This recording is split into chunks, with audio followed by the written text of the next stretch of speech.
I'm Glenn Slater. I am a lyricist and a writer for musical theater, film, television. That's it. What are the three things you value most in life? Three things I value most in life. My family. I have two sons and a wife who's also a writer. Fantastic family. Most valuable thing in my life by far. I would say the next thing that I value most in life would be my collaborators. Um, I've been very lucky to have some people to work with who are very generous and very open and very committed to the work that we do. And knowing that I have those kinds of partnerships in my life are what makes me able to sit down every day and do what I do. Uh, Third thing that I value most in life, um, that's an interesting question. You know, I'm not quite sure how exactly to answer this, but I'm a big reader. I and just having a wealth of things to read and consume and to sort of jog my creativity and to keep me feeling connected to my creativity is just immensely valuable to me. So I have a big library of books at home and that is constantly growing. And it's probably the one possession that if I had to give everything else away, that's what I would keep. Tell me a memory that shaped you. You know, I know a lot of people have like very vivid memories of their youth and vivid memories of growing up. I'm one of those people that doesn't.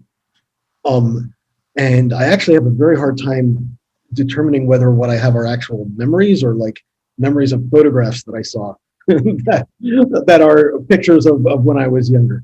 So I don't know if I have any specific memories that shaped me as memories as opposed to events that shaped me. But I can't say that well, actually, this is a pretty big deal. One of the few things that I do remember very vividly was going to see the show Gypsy when I was a very young child. And this was the revival with Angela Lansbury that played at the Winter Garden Theater here in New York. I think it was 1972 or 1973. So I would have been 4 or 5, quite young and very young for that specific material. Um, but I had very vivid memories of the way it was staged, of the lighting, of they did a sort of thing where they had these sort of vaudeville placards that came up on the sides of the stage. And I just assumed that what I was remembering was maybe having seen a movie or a film production of it. But when they did a revival in New York later, some of the elements that I remember so vividly weren't in that production. And I went back to find the script at the Performing Arts Library here in New York to see, well, did they, I mean, what I was remembering specific to that Angela Lansbury production? And it turned out, yes, it was. But these were very specific things that director had added that I had extremely specific memories of. Given that I ended up going into the field that I went into, I think probably having that vivid memory of that particular thing it clearly had an effect on me as a child and probably has something to do with the fact that when I imagine stories, they have music and visuals attached to them as opposed to novels or poems or television scripts that don't have music or whatever. So Since I was a kid, my mom has always been like musically, like my house is infused with music. So I also share that. When I think of a story, the best way to get myself like when I'm writing is put on a song, and then I'll be able to like create something to it, put things together. I love discovering new music, not because I particularly like need the music in my life, more so that it tells a new story for me. So yeah, I love that. it's amazing how tied our memories and our emotions are to music and how you can hear a song that you haven't heard in decades, but as soon as you hear it, you remember exactly where you were when that memory attached itself to that piece of music. Um, and there are very few things that have that sort of immediacy and power, which is kind of cool. What's your favorite animal? That is an interesting question. Okay, this is probably not exactly the answer. Doesn't directly answer the question, probably, but um, a few years ago, I visited a shaman. Um, And I was in need of just some sort of spiritual guidance and some sort of some answers. And somebody suggested, they said, this is not the kind of thing you usually would do, but you should try it. And so I went and spent some time with somebody who was sort of magical, I would say. And I went on a sort of a spirit journey, and I met my spirit animal. And at this particular moment in my life, and I believe it changes depending on what your circumstances are, but at this particular moment, my spirit guide was an octopus. And on this spiritual journey, I was following the octopus, and the octopus told me that we are brothers, because I also like to squirt ink and obscure people's view of myself as I drift away. And I don't think I'm that anymore, but I definitely feel a bond to octopi for that reason, from that particular experience. Question 5 is, tell me in as much detail as you can about something you knew of which once existed and now does not. Living here in New York, one of the things I'm continually struck by, and my children, we have discussed this many times. It's a city that feels like it has been here forever. I mean, obviously not as long as London or Dublin, which have been there for 3-4 times as long as New York has. But for America, New York is sort of almost a permanent feature of the landscape. And yet, on a storefront to storefront basis, on a block to block basis, things change continually. And not unlike, well, actually very unlike what we were talking about with the music, where music can establish such a immediate bond to the past. One of the things that we're continually struck by is that we can walk past an address or a corner where we know that there was something different just a couple of years ago, or something several iterations ago, 10 years ago, and we can't remember what it is anymore. Where a restaurant used to be, or a store used to be, and we have this vague memory of that store having been there, but it has since been replaced by something else that has wallpapered over the existence of that place entirely. And it's one of the features of living in the city that is both a blessing and a curse in a way. A blessing because you experience this constant sense of renewal, this sense of things vanishing and being replaced by something else. But you also get a sense of the impermanence of memory, the idea that if you don't cling to something, you can lose it as time washes over you. And I find living in New York to be sort of like a rider on this stream of time, where you are constantly assaulted by memories that you've had, memories of things that you don't remember, but you've heard about, other people's memories of things. It's such a crossroads of people's subjective experiences. And the coming and going of various stores and restaurants and corners, and even people, is just a sort of a constant reminder of your own impermanence on the landscape. Yeah, because we don't really have that here.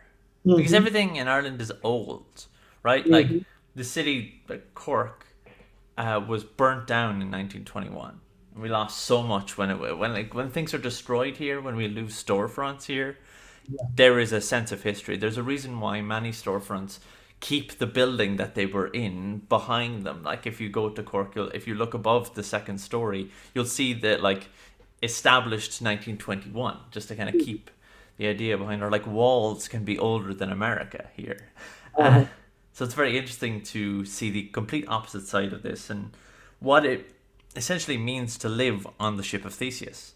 Yeah, I went to university at Harvard, which is the oldest university in America. It was founded in 1636, which is just 16 years after the Pilgrims famously landed at Plymouth Rock. And some of the buildings there are amongst the oldest in America. And you can look at the various dorms and classroom buildings and say, oh, that's where Henry David Thoreau sat and learned Latin. This is the room that Ralph Waldo Emerson lived in. My senior year, I lived in the same room as John F. Kennedy. And a place like that is so unchanging, gives you a sense of rootedness in history that is sometimes a source of strength, but also sometimes a source of intimidation, right? Like, how do you live up to those people? How do you stake your own claim to the world when those shadows are being cast over these stones that never change? In New York, everything feels like it's always changing. And so you don't have that sense of rootedness, but you do have the sense of freedom to reinvent yourself because the world around you is being reinvented constantly. Question 6 is, what do you suck at? So many things. Well, any sport that involves moving, contorting your body through space, so swimming, gymnastics, like just terrible. I have absolutely no sense of myself as a body in space, and literally even doing like a forward tumble, I cannot do. Cartwheel, my mind boggles at the thought. Any swimming stroke more complicated than like the most basic crawl. I just cannot get my legs and arms to move in tandem. For me, I'm also crap at sports. I've never been good at them. I've never had an interest though. I've always found that like I can read about someone or like play a video game with someone who's so good at that. I don't really need to. I'm good at telling stories and constructing them. I don't need. I also have like terribly weak wrists. It's not gonna go anywhere. um, Question 7 is, what are you great at? Pretty good at meeting people quickly and establishing very quickly who they are, what motivates them, and why they do what they do. I'm not sure where this comes from because I'm not a particularly empathetic person. But for whatever reason, I am very good at sort of sussing out stories from very limited clues and being able to sort of extrapolate from a couple of data points into a much larger thing that almost always turns out to be correct. That's a very good skill to have, though. I'd like to have that myself. It is a good skill to have. Yeah, like for me, it takes me. That's why I do these questions, because they help me get that insight. I need the information. I need to gather it and analyze it and put it together. And I like the process of it. So to have the kind of almost opposite or contrarian skill of like, no, I can understand. That's really cool. And question 8 is, what fascinates you? At the moment, I'm fascinated by politics. We're at such a weird political moment here in America. I mean, in the UK as well. Things are kind of crazy. And just sort of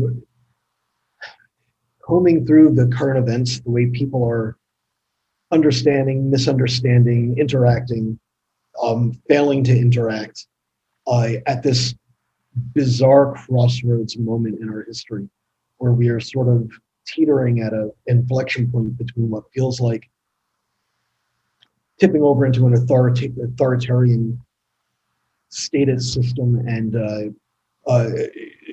teetering on the other hand into a slightly more anarchic democratic system. It feels very it feels I'm babbling a little bit. It feels like it's fascinating to me just seeing how how various people are acting, how they're failing to act. And I, like many other people, I just have not been able to rip myself away from news articles and Twitter and just burying myself in all the details trying to make sense of it. In Ireland, especially because we're sandwiched between the UK and the US, to watch everything kind of happen and then to be like protected by the European Union, it's fascinating. But I also feel almost bad or guilty in many respects that I have such like a stable environment to exist in, while a lot of my friends don't have that. Yeah, and it's both horrifying and fascinating at the same time. It's as when you're in it, you are just terrified of what might happen. But watching it from even a slight distance, it's just so interesting seeing how it's working itself out. And that gap between being fascinated and being, horrified is a weird place to be living at the moment. Question 9 is, what piece of media should everyone consume? You know what? This is another question that you could answer so many different ways at so many different times, but at this particular moment, I'm going to say the movie Singing in the Rain. Um, we all need just joy and a sense of happiness and uplift at this moment, and it is one of the most purely joyful pieces of media that I think I've ever consumed, and I've consumed it many, many, many times. It's one of the few movies I can say that I've probably seen, over 20 times. Um, and it is brilliantly written, wonderfully constructed, amazingly acted. Every part of it is fun, and when you're done, you feel like you've been on a holiday. What strange thing has informed your creative work? Well, I'm not sure if this is strange or not strange. Um, but most people who are creative approach it from the point of view of wanting to bring something new into the world. They have an idea, they have a passion, they have a message. They have something they want to explore. My route has been a little bit different and more circuitous. And while I think I have started in that place, I had either the luck or the misfortune, depending on which point of view you want to look at it from, of collaborating with extremely famous people during the course of my career. And what that has done is it has made me into a more reactive creator than a creative creator. Because I so often don't have the room or the space to bring my own point of view to the party. I am so often having somebody sort of say, this is what we're doing, and then having to scramble and react to those new realities. And it's to the point where literally if somebody said to me, like, if you could create anything right now, what would it be? I'm like, I don't know. What do you got? Because I've become such a counter puncher as opposed to a puncher. I know this is not nearly as interesting an answer as you probably have gotten to this question before. That's fascinating, no, genuinely. Because for me, I do have that kind of idealism of, I do want to bring something new because I think my show is unique and different. But the more I look into the world, the more I'm like, well, everything's kind of already been done. I can kind of do what I want. The kind of root of this show, and one of the main reasons that I do it, is because I grew up watching like interview shows and seeing how different they were, but also like how much people waste the opportunity they have to talk to interesting people. Like, they ask the same boring crap questions like, well, how did you manage to do this? It's dumb. And like what happens is people learn off the answers and they just say it over and over again, which is why I kind of try and create these questions which are like, you've probably never thought about this. And that's how I do it, kind of in a malicious sense. I think to give a prime example of it is that when I was a kid, I used to spend a lot of time on YouTube, and I stumbled upon this series on, like, it was on MTV in the 90s. I think it was by like Weird Al, who I am still a huge fan of. Like one of my heroes. And he used to edit together like him asking questions with people just talking about something different in an interview. Like one of them I remember is him talking to like Eminem, but he isn't actually talking; it's just edited. And he's asking Eminem, like, do you like to wear women's clothing? And I was like, yeah, I love that. It's like, and it's breaking the mold of what an interview should be, and that kind of inspired me a lot. And like most of the time when I lift off my creative inspirations, I'm like, inside the actor's studio, because I love that show. I've seen nearly every episode. But also that's a big one. Like that's a pretty strange thing. Like seeing people fuck with the form. That's part of my language. Yeah.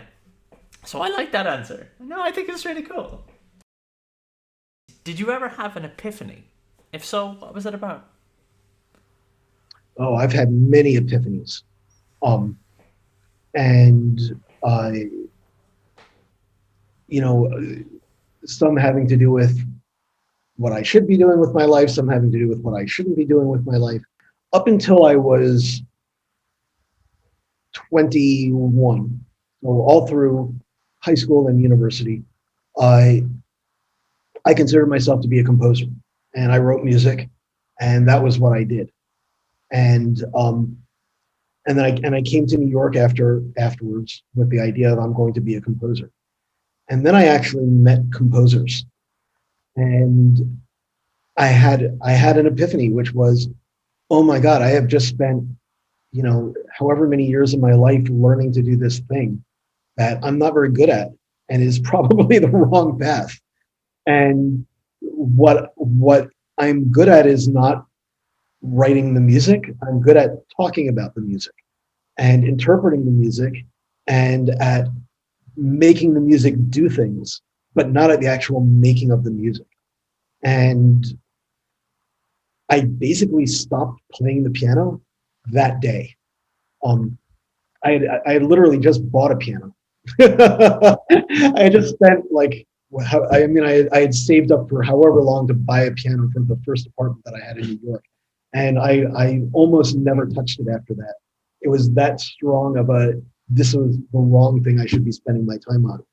And I made a complete about face from writing music to saying, if I'm going to be working in this world, I need to be focusing on the words, not the music. Um, and the thing with an epiphany is that it's not just a realization you gradually come to. It hits you with this stroke of like divine thunderbolt, where one minute you have never had that thought, and the next minute you are absolutely certain that that thought is the only possible answer. And it was like that. It was like a light switch going on, and I never went back. I can count the number of times I've played the piano since that day on my two hands, and that was 40 years, 30 years ago.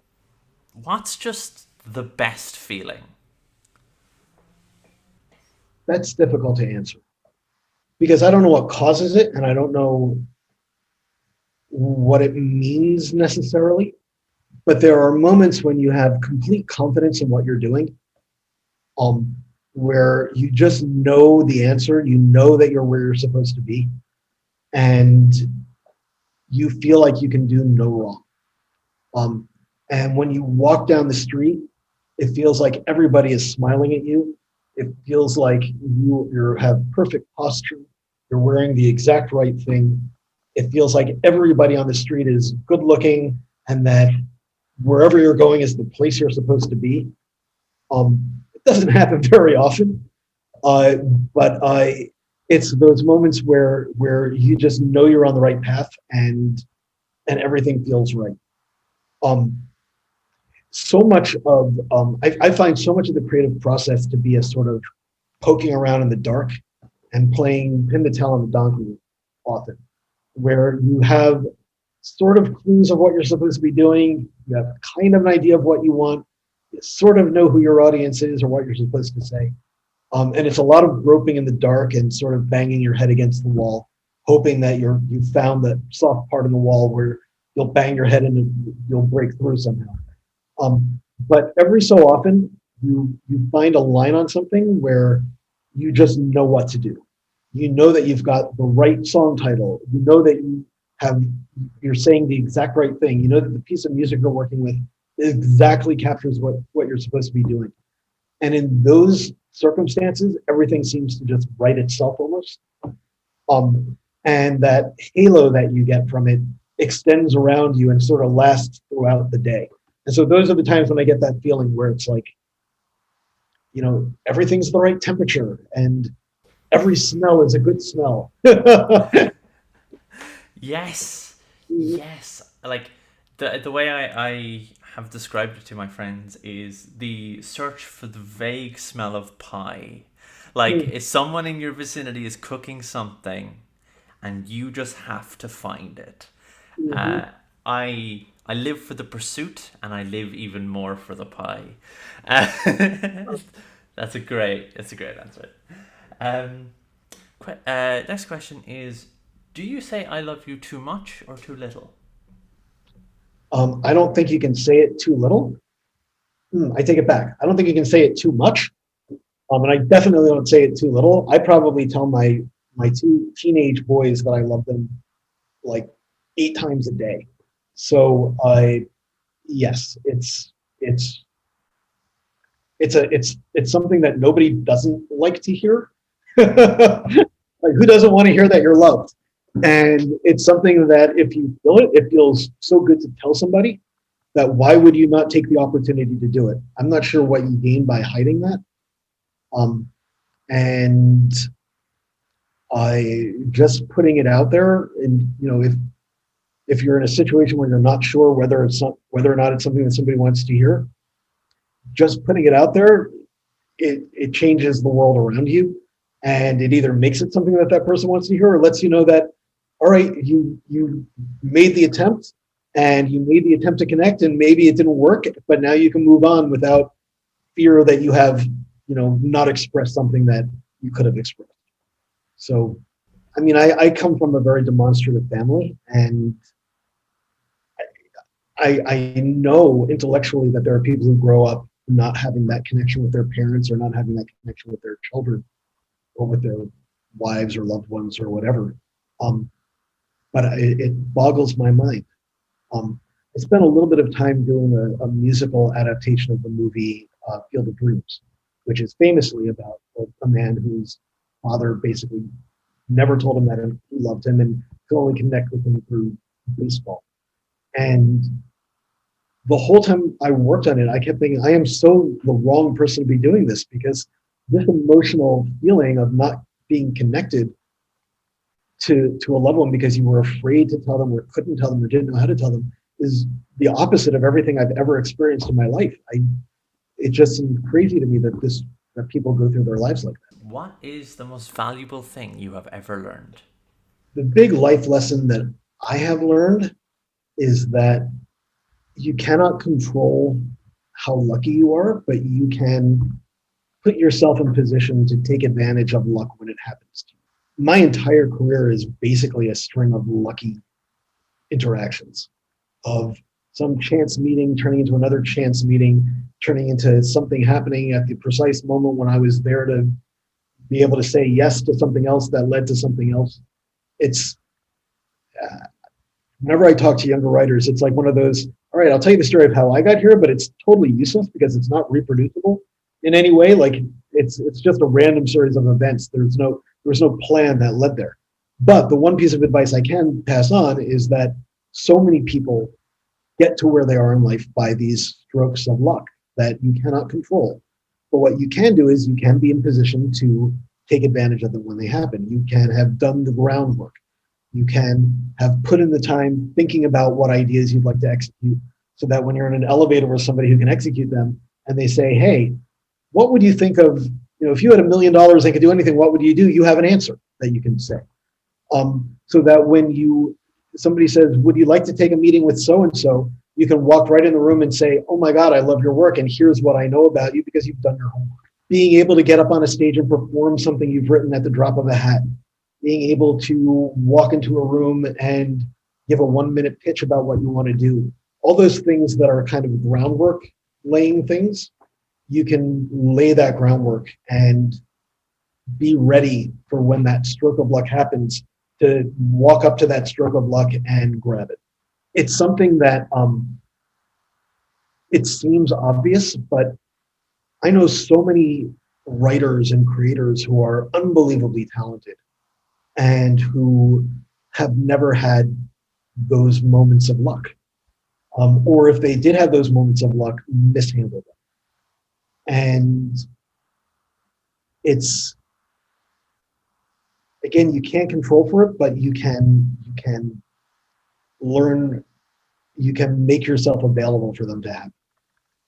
And it's sort of the ground level for doing anything else, is having those things in place so that you can leave when the moment is there. Yeah, yeah, 100%. Like, and I think that kindness helps a lot there as well. Like when you succeed, kind of like if you climb up one rung of a ladder, reaching your hand down and being like, okay, well, you come with me, because what's going to happen sometime is one of your friends that you drag up is going to go a lot further than you, and then they'll drag you up as Yeah. well.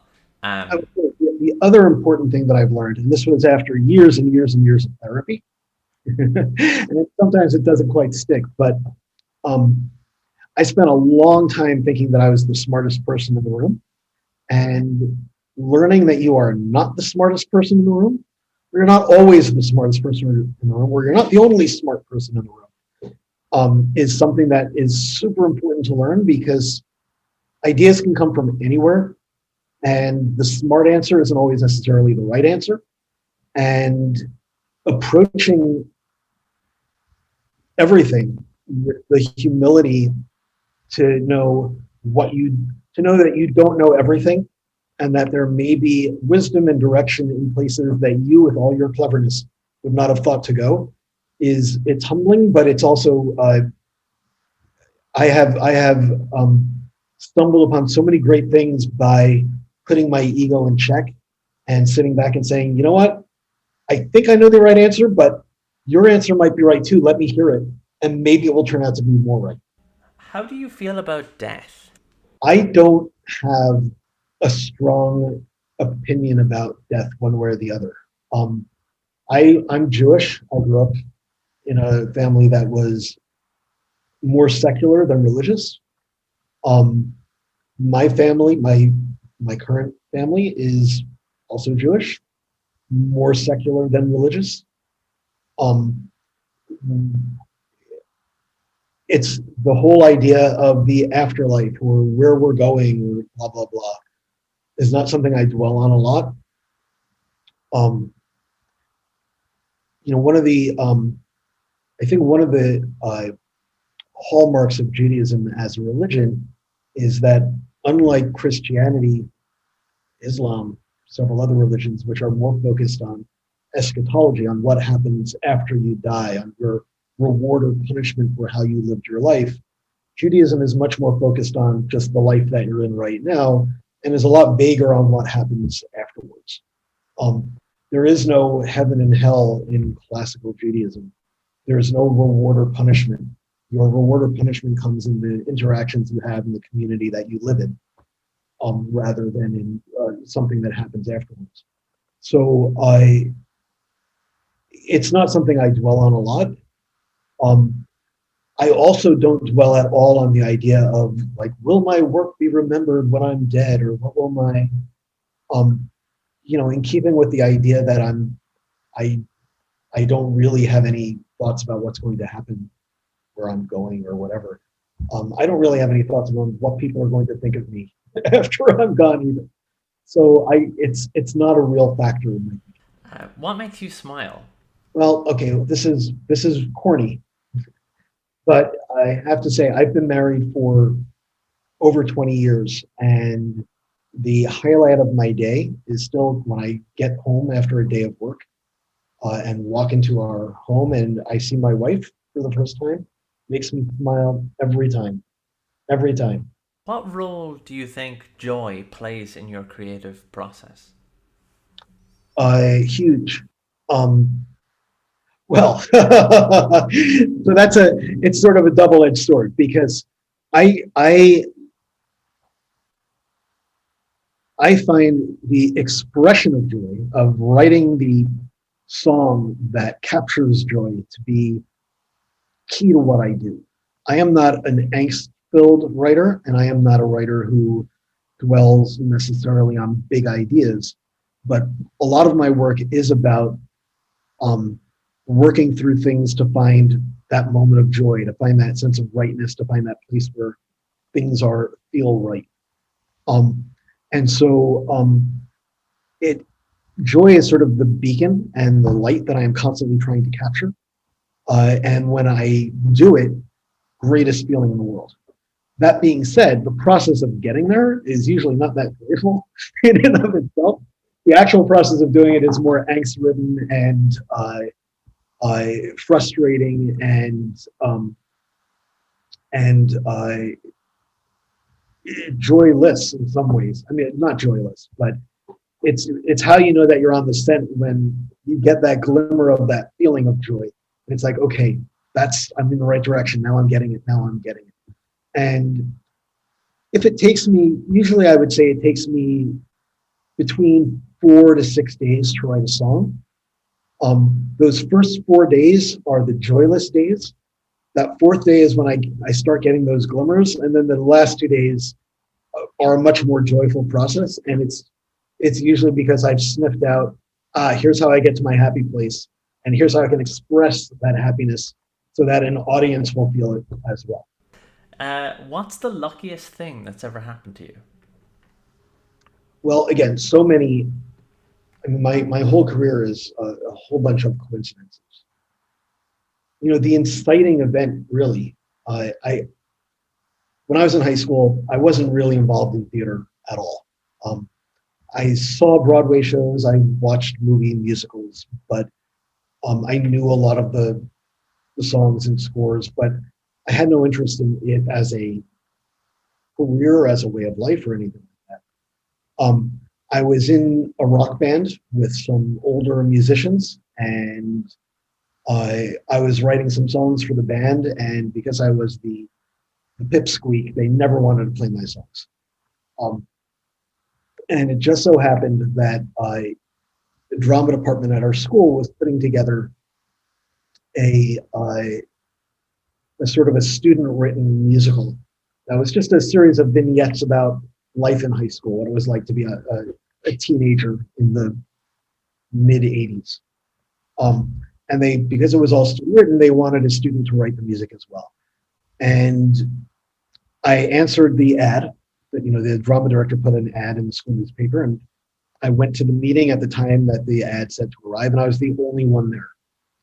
And so he was like, well, let's start. And he gave me a bunch of poems that other students had written and said, can you set these to music, which I did. And those songs ended up being part of the show that we put on, which went to a drama competition, which was seen by a New York producer who ended up deciding to produce it off-Broadway. And so at 17 years old, I had an off-Broadway show, which, 4 months later, it was 6 months later, it was something I had never even imagined or thought of or wanted. And it just sort of happened. And pure luck. And sent me down this path, which obviously has changed my life in pretty major ways. So, yeah. What question do you wish you were asked? It's a hard one to answer as well. I do a lot of interviews, and I do a lot fewer interviews than a lot of other people do. So when I work with Alan Menken, for every interview I do, he probably does 20. It's that level of he is so in demand and questioned by so many people in so many different ways.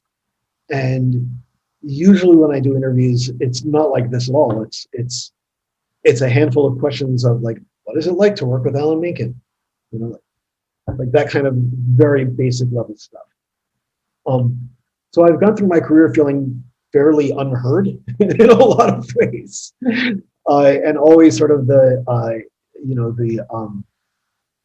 barnacle on the underside of the great Menken whale. That being said, I'm not sure what it is that I would like to have people know about me that they don't already know. One of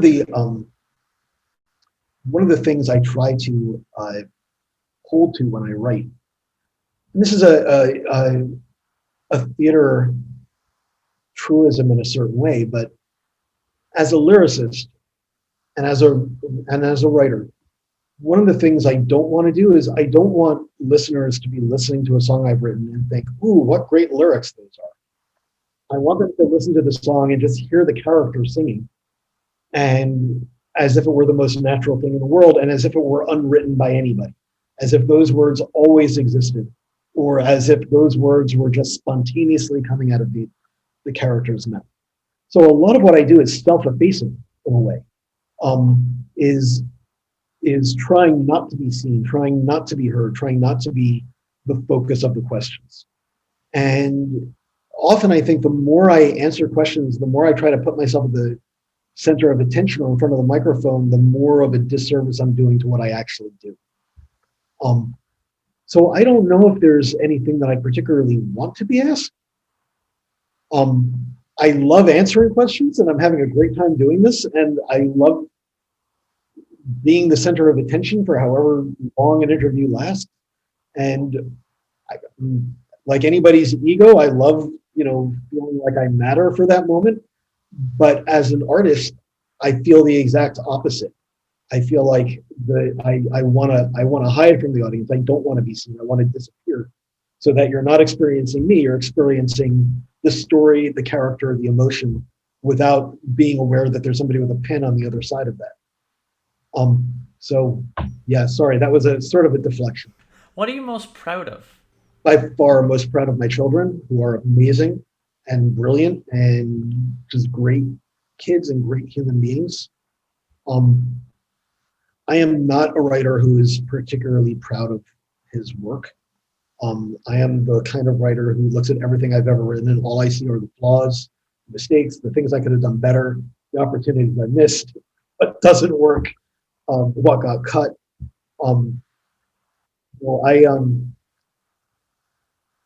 I experienced my career as long patches of pleasureless drudgery punctuated with brief bursts of public humiliation. So I don't get my sense of pride from work. I get my sense of pride from my other life stuff. And I guess that's work in a way too. I mean, you put a lot of work into molding your children and helping them grow into who they want to be and who they should be. And very proud of who my children are turning into. What's the best thing that's happened to you this week? It's been a fairly normal week. It has not been a week of great highs or lows. However, I have spent the last month or so working on the opening number to a new show. And I just got to the end of the first draft earlier this, I tend to work late nights, so I tend to do a great bulk of my work between midnight and 4 or 5 a.m. And just at about 5 a.m., I put the period on the first draft of this massive, 10-page long opening number. It'll probably be about 6-7 minutes. And that sense of completion, of getting to the end of it, of finally being able to step back and say, that's what it's going to be. It's not finished. It needs another pass. There are things about it that don't work. I haven't shown it to anybody yet. So it's not yet the great feeling of, the great work is done. But that feeling of being able to step back from the sculpture and say, now I know what it is. Now I see the dimensions, I see the size. And the sense of well-being and the sense of satisfaction of having gotten to this stage is pretty good. I'd say that's probably the best thing that's happened this week. How do you deal with uncertainty?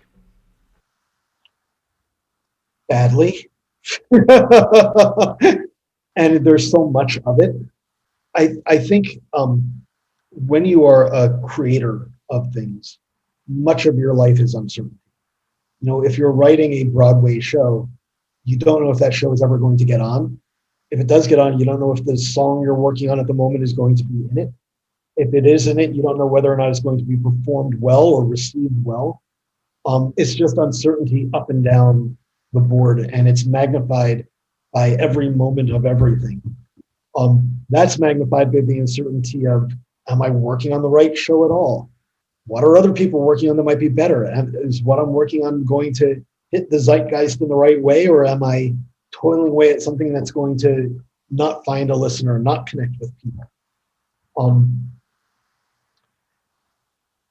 And then that extends out to just our general situation. Particularly now where we don't know if there's going to be a Broadway in 3 months. We don't know if the West End is ever going to open again at the capacity that it's been at before. We don't know when movies are going to come out, or if there are going to be audiences for those movies, or whether or not things are going to be received the same way they were prior.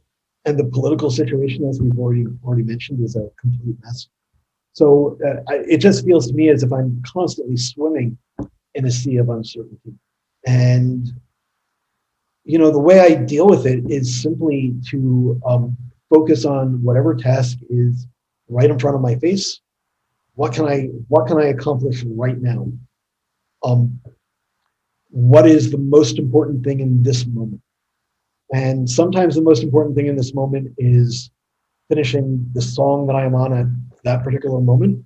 Sometimes the most important thing is helping my son finish his homework. Sometimes the most important thing is finally hanging that picture that has been sitting on the ground for the past 3 months. You never know what it is, but I just try to break things down into what is the now, what matters now. And it's when you have no control over what anything is going to be like in a day or 10 days or a year, that's all you can do, really, is focus on what you can control, which is the thing that your hands are on at the moment. But there's also a sense of like positive uncertainty, right? Because like in your creative work, you're composing music that you don't know how it's going to strike the person that's listening to it.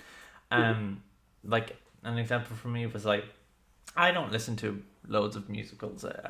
I unfortunately have never had the opportunity to do so. I've never had someone to say, this is a good one, this is a bad one. So I'm always like, But I listened to Hamilton for the first time, which you've probably inevitably listened to, last year, and like during coronavirus. And there's this song, Dear Theodosia, which is not written for me, really. It's a song for parents and their children.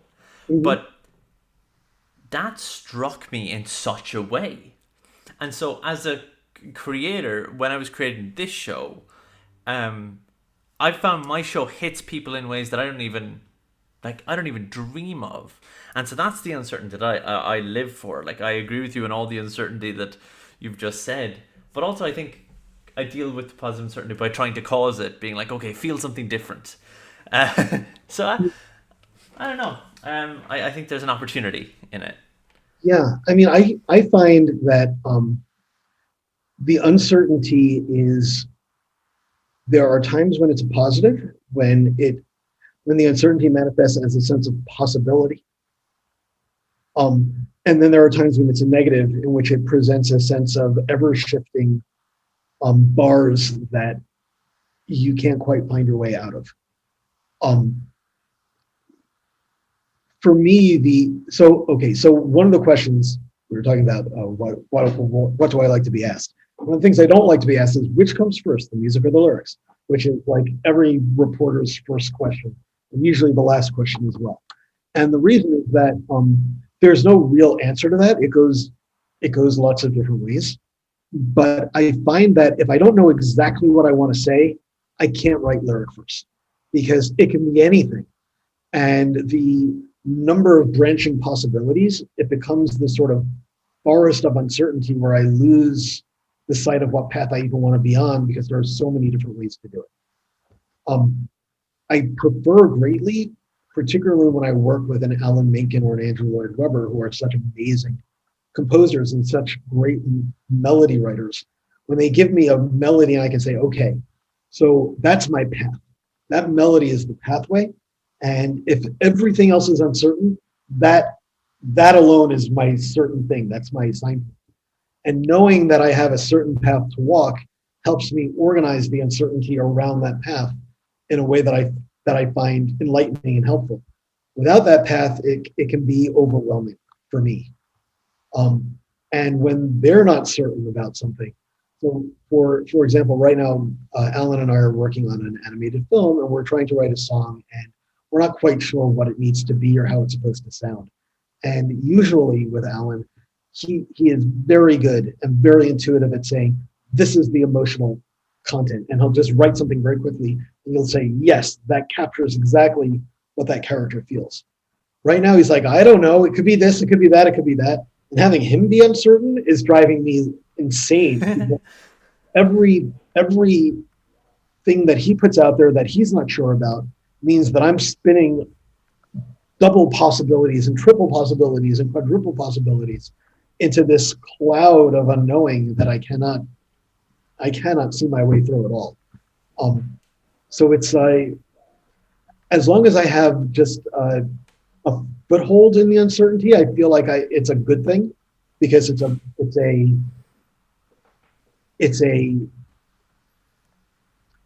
the first branch on a journey that I don't know where it's going, and that's kind of exciting, but at least I know the direction I'm going. But when I don't even know the direction, it's crazy making. If you were on a starship, what position would you hold?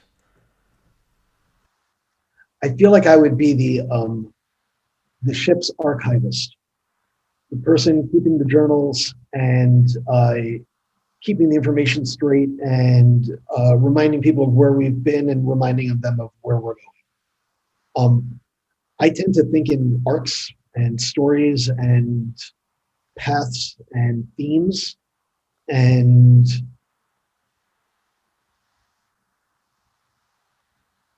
I think that kind of a position would probably be the way in which I could serve my fellow Starship members the best. If you could give just one piece of advice, what would that be? I give my kids lots of pieces of advice. At the moment, the piece of advice that I give them the most often, and which I believe in, is take risks. Don't be afraid to take risks. It's easy to play it safe, and it's easy to take what's given to you, and it's easy to go through a life just reacting to things that are happening to you. But then your whole life is spent on other people's terms. And if you take risks, you may fail, but at least you're doing what you want to do. A risk can lead to great reward. It can lead to failure as well, but everybody has failures, and failures don't really matter if you just turn around, pick yourself up, and take the next risk. Whereas if you risk everything, you may end up winning everything, and you can only do that if you take the risk. So swing hard, swing for the fences. And I find that when you take those risks and you make those big swings, you tend to succeed more often than not. I'm a big soccer fan, and my club is Tottenham Hotspur. And the motto of Tottenham Hotspur is "To dare is to do," and I truly believe that. Take the big swing, dare everything. By daring, you will accomplish. Right? If you don't take the risk, you will never get to where you're going.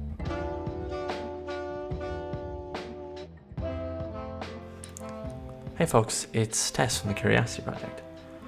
It's time once again to thank my patrons on Patreon, which again, an insane thing that people support this. I'm just incredibly grateful. I want to thank Samantha Murray, Brianna Jones, and Book Sherpa. Thank you all for your wonderful support, and to everyone who listens to this show, thank you as well. I'm gonna go. We can find some water and cool off. Oh my god.